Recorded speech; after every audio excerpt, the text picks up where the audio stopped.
உறவுகளுக்கு அன்பான வணக்கங்கள். ஃபாஸ்டேக் பயன்படுத்தாத வாகனங்களுக்கு 2 மடங்கு கட்டணம் விதிக்கலாமா? இது தொடர்பாக பாம்பே உயர்நீதிமன்றம் Arjun Raju Khanapur versus Union of India என்ற வழக்கில் தீர்ப்பளிக்கப்பட்டிருக்கிறது. இந்த வழக்கினுடைய மனுதாரர் பாம்பே உயர்நீதிமன்றத்தில் ஒரு பொதுநல வழக்கு தொடுக்கிறார்.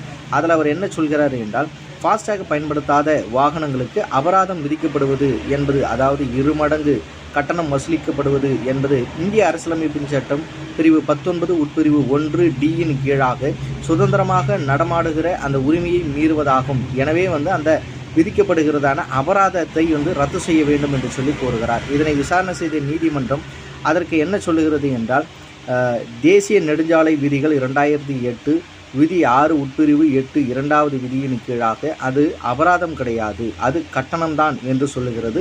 மேலும் ஃபாஸ்டேக் பயன்படுத்தாத வாகனங்களுக்கு அந்த ஃபாஸ்டேக்கை ஊக்குவிப்பதற்காக இரட்டை கட்டணம் கட்ட வேண்டியது என்பது அவசியம் என்று சொல்லி உத்தரவிட்டு விடுகிறது. நன்றி.